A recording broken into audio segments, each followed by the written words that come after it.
Hello friends, learn in short में आपका एक बार फिर से स्वागत है। मेरा नाम है सरस और आप देख रहे हैं लर्न इन शॉर्ट। फ्रेंड्स, आज हम लोग बात करेंगे everything about KVS contractual job के बारे में। तो हम लोग अब बहुत वीडियो को लेंथी नहीं करेंगे, छोटे में ही बात कर लेंगे कि मैं कोशिश करूंगी कि 10 मिनट के 8 मिनट में ही हम लोग का ये सारा बात कंप्लीट हो जाए।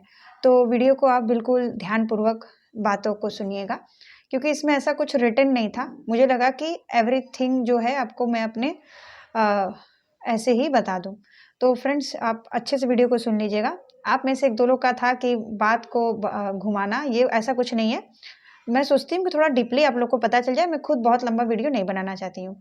तो फ्रेंड्स, आज हम लोग बात कर लेते हैं एवरीथिंग A to Z जो भी होता है। अलग अलग वीडियो बनाने की कोई ज़रूरत ही नहीं पड़ेगी। तो देखिए, सबसे पहले हम लोग समझ लेते हैं कि केवीएस कॉन्ट्रेक्चुअल जॉब होता क्या है। पॉइंट नंबर 1 है हमारा, मैं आपको पॉइंट के थ्रू बताऊंगी। तो पॉइंट नंबर 1 ये है कि केवीएस कॉन्ट्रेक्चुअल जॉब होता क्या है। जब आज से कुछ साल पहले मुझे भी इसके बारे में जानकारी नहीं थी। उस समय मेरा बीटीसी चल रहा था, मैंने बीटीसी किया हुआ है। तो फिर उसके बाद हुआ क्या कि मुझे इस जॉब के बारे में कि ऐसा कुछ जॉब होता भी है। लेकिन होता है ऐसा, आपको आर्मी पब्लिक स्कूल, केंद्रीय विद्यालय और भी ऐसे सरकारी संस्था होते हैं। स्टेट गवर्नमेंट में भी चलता था पहले, कई राज्यों में, हर राज्यों में नहीं चलता था। आपका बिहार में भी जो आपको पता है कि बीपीएससी का एग्जाम हो रहा है, पहले ये कॉन्ट्रैक्ट बेस में रखते थे और उन्हीं को फिर ये धीरे धीरे परमानेंट कर देते थे। लेकिन जो केवीएस का रोल होता है, केवीएस का कॉन्ट्रेक्चुअल जॉब होता क्या है, तो देखिए उसमें होता क्या है कि ये लोग 10 महीने का कॉन्ट्रैक्ट साइन करवाते हैं और जिनका भी सिलेक्शन हो जाता है। तो अभी मैं आपको सिलेक्शन प्रोसेस भी बताऊंगी। तो हम लोग स्टेप बाय स्टेप बात कर लेते हैं। हमारा जो पहला पॉइंट है कि कॉन्ट्रेक्चुअल जॉब होता क्या है। कॉन्ट्रेक्चुअल का मतलब होता है कि कॉन्ट्रैक्ट साइन कराकर संविदा जॉब जो होता है, एडहॉक भी बोलते हैं इसको और पार्ट टाइम भी बोलते हैं, बहुत सारे इनका इसका पर्यायवाची है। तो जो कॉन्ट्रेक्चुअल जॉब होता है वो एक कॉन्ट्रैक्ट बेस्ड होता है, जो आपका 10 महीने का होता है। एक साल इसको नहीं बोल सकते, ये आपका 10 ही महीने का होता है। अगर आपका बिना जैसे कि, और बीच में भी वो आपको कभी भी निकाल सकते हैं। जैसे कि अगर उनके यहाँ पे कोई भी परमानेंट टीचर का ट्रांसफ़र होके आता है या फिर वैकेंसी के थ्रू वो लोग परमानेंट टीचर रखते हैं, तो फिर वो लोग कभी भी आपको पार्ट टाइम वाले टीचर को हटा सकते हैं। ये अपने कॉन्ट्रैक्ट में साफ साफ मेंशन भी होता है इनके कॉन्ट्रैक्ट में, जब आपका पूरा प्रोसेस हो जाता है। तो 10 महीने का जॉब होता है और 10 महीने के जॉब में आपको जब ये फिर देखिए फरवरी में इंटरव्यू होना शुरू हो जाता है। और ये फिर वही नहीं करते हैं कि पुराने को ही रख ले, नहीं ऐसा नहीं करते हैं। ये आपका जो आपको पता ही होगा कि केंद्रीय विद्यालय जो होता है वो ऑटोनॉमस बॉडी है। वो अब उनको एक साल भर में एक बार, भले परमानेंट वैकेंसी आए चाहे नहीं आए, चाहे वो लोग रखें, चाहे एक वैकेंसी हो चाहे 0 वैकेंसी हो, लेकिन ये लोग कॉन्ट्रैक्ट वाला ये लोग इंटरव्यू करवाते हैं।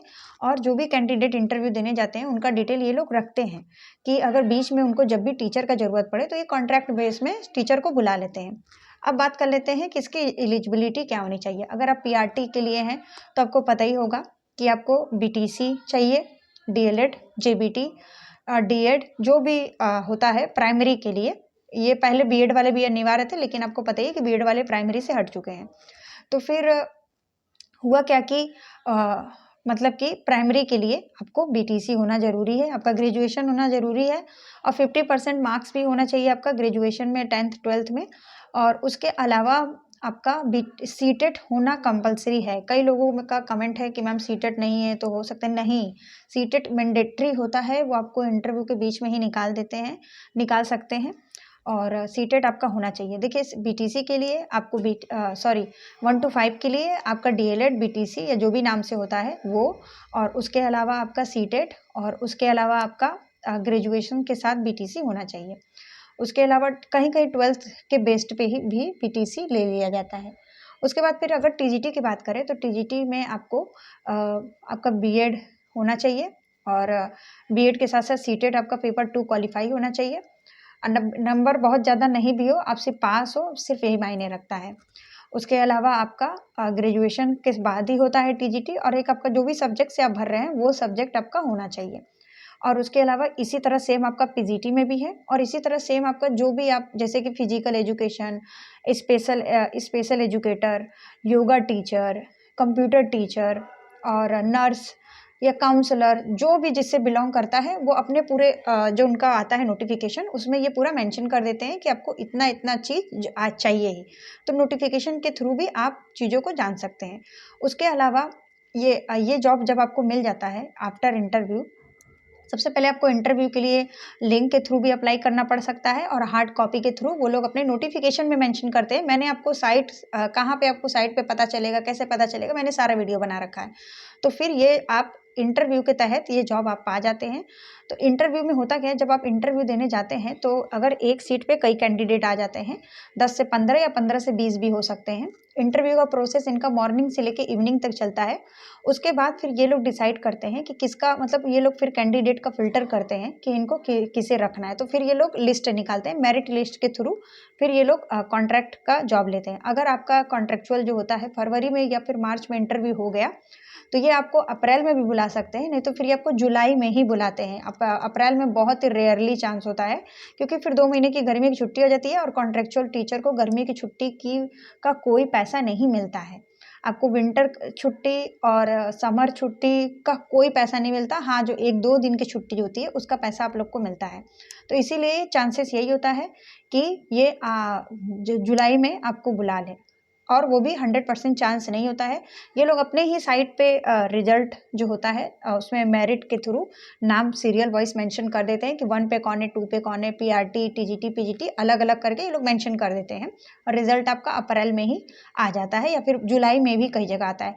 लेकिन रिजल्ट आने के बाद भी आप अपने से नहीं जा सकते, वो आपको कॉल करके बुलाएंगे। कॉल करने के बाद फिर बहुत सारी फॉर्मेलिटीज़ होती हैं, जैसे कि आपको वेरिफिकेशन कराना होता है अपने नियर बाई, जो पुलिस वेरिफिकेशन वगैरह भी आपको कराना पड़ता ही है, और आपको पूरा बैंक का डिटेल वगैरह, आपको सर्टिफिकेट वगैरह फिर से आपको वहाँ पे मेंशन देना पड़ता है, दिखाना पड़ता है। उसके बाद फिर आपका वहाँ पे सिलेक्शन, अगर कॉल करके बुला लेते हैं तो उसके बाद फिर आपका वही नॉर्मल आपको पूरा स्कूल में टाइमिंग देना होगा, जैसे परमानेंट वाले लोग जाते हैं वैसे ही। लेकिन आपको यहाँ पे सैलरी परमानेंट से आधा मिलेगा। जैसे परमानेंट का अगर पीआरटी का सैलरी 45-50 हज़ार रुपये समथिंग कुछ होता है, अगर वो है 40 से 50 के बीच में होता है, तो आपको यहाँ पे 22,500 समथिंग सैलरी मिलता है पीआरटी में। और ऐसे ही आपका टीजीटी में कुछ बढ़ जाता है, 24-25 हज़ार रुपये पीजीटी में और बढ़ जाता है। पहले और कम था, 20 हज़ार था, लेकिन अभी इस समय 1-2 हज़ार रुपये सैलरी इंक्रीज हुआ है। उसके बाद फिर होता क्या है कि आप ऐसे ही वहाँ पे जाएंगे अगर आपका सिलेक्शन हो जाता है तो। लेकिन ये बात होता है कि अगर उसी दौरान कोई भी एक परमानेंट टीचर आ जाता है, और आप ही एक कॉन्ट्रैक्ट बेस्ड हैं, तो वो फिर आपको हटा सकते हैं, क्योंकि वहाँ पे उनके यहाँ परमानेंट आ जाता है। जैसे कि हुआ क्या था 2022 में कि ये लोग वैकेंसी लाए, उसके बाद फिर इन्होंने 23 में इंटरव्यू लिया। फिर जुलाई में हुआ क्या था कि इंटरव्यू तो मेन वाला हुआ नहीं था, तो इन्होंने क्या किया कि कॉन्ट्रैक्ट वालों को भर लिया जुलाई में, और जैसे ही दिसंबर में आफ्टर परमानेंट इंटरव्यू जैसे ही नए नए कैंडिडेट आए, इन्होंने सारे कॉन्ट्रेक्चुअल को हटा दिया। तो ये जॉब आपका कभी भी जा सकता है। तो देखिए अभी इसमें होता क्या है कि किसको करना चाहिए या किसको नहीं करना चाहिए, या फिर क्या ही प्रोसेस है। तो देखिए आपको सबसे पहले इंटरव्यू तो देना चाहिए, उससे आपका क्या होता है कि एक आपका कम्युनिकेशन वगैरह अच्छा हो जाता है, आपको आपके अंदर जो वो होता है कि हेजिटेशन होता है वो दूर हो जाता है। इंटरव्यू देने के ये बेनिफिट है। उसके अलावा ये एक चीज़ होता है कि आपको परमानेंट के लिए आप थोड़े से रेडी हो जाते हैं, और अगर केंद्रीय विद्यालय का आपको एक्सपीरियंस मिल जाता है तो वो भी आपके लिए एक बहुत अच्छी बात हो जाती है किसी प्राइवेट स्कूल में जाने के लिए। अब देखिए करना किसको चाहिए, अगर कोई जॉब लेस है तो उन्हें अगर आफ्टर इंटरव्यू ये जॉब मिल जाता है तो ये उनके लिए बहुत अच्छा अपॉर्चुनिटी है, उन्हें मना नहीं करना चाहिए, उन्हें करना चाहिए। अगर आप किसी और स्कूल में कर रहे हैं जो आपको एक अच्छा पेमेंट दे रहा है, प्राइवेट स्कूल में अगर आप एज अ टीचर है, या फिर कई लोग होते क्या हैं कि बीटीसी बीएड करने के बाद भी दूसरा जॉब करते हैं, टीचर का जॉब नहीं करते हैं, वो एक सरकारी जॉब के ही उसमें होते हैं। तो आप अगर आपको लग रहा है कि हाँ मेरी कहीं पे मेरा जॉब फिक्स है और मुझे एक अच्छा सैलरी मिल रहा है, और जहाँ पे वो आपको अदर जॉब में आपको कभी भी नहीं निकाल सकते हैं, लेकिन इसमें आपको कभी भी निकाला जा सकता है। तो अगर आपका कहीं जॉब फिक्स है तो आप ये जॉब मत करिए, और अगर आपको लगता है कि नहीं अभी मैं तो घर ही पे हूँ, मैं कर लेता हूँ या लेती हूँ, निकाला जाएगा तो देखा जाएगा, तो फिर आप ये जॉब अच्छे से मतलब कि कर सकते हैं फ्रेंड्स। तो फ्रेंड्स इस वीडियो में मैंने आपको सारा डिटेल बता दिया कि आपको कब बुलाया जा सकता है, कब निकाला जा सकता है। आपको एक्सपीरियंस नहीं भी होता है तो चलता है। वो आपके सिर्फ इंटरव्यू पे डिपेंड करता है। अगर आप बहुत अच्छे से इंटरव्यू दे देते हैं तो फिर वो, अगर वैकेंसी है तो फिर वो आपको ज़रूर बुला लेंगे। और कई बार हाँ, एक दो लोग का कहना था कि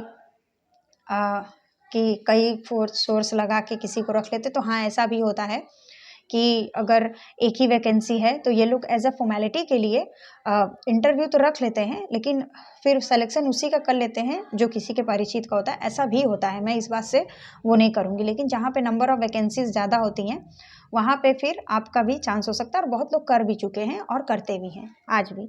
तो फ्रेंड्स इस वीडियो में इतना ही, मिलते हैं नेक्स्ट वीडियो में। मैं टाइम ही देख रही थी, 10 मिनट में हम लोग का बात कंप्लीट हो गया। और फ्रेंड्स परमानेंट भी वैकेंसी आने वाली है, तो आप अच्छे से तैयारी करिए। मैं आपको बहुत अच्छे बुक के बारे में भी अभी बताऊंगी, PYQ के बारे में भी बताऊंगी।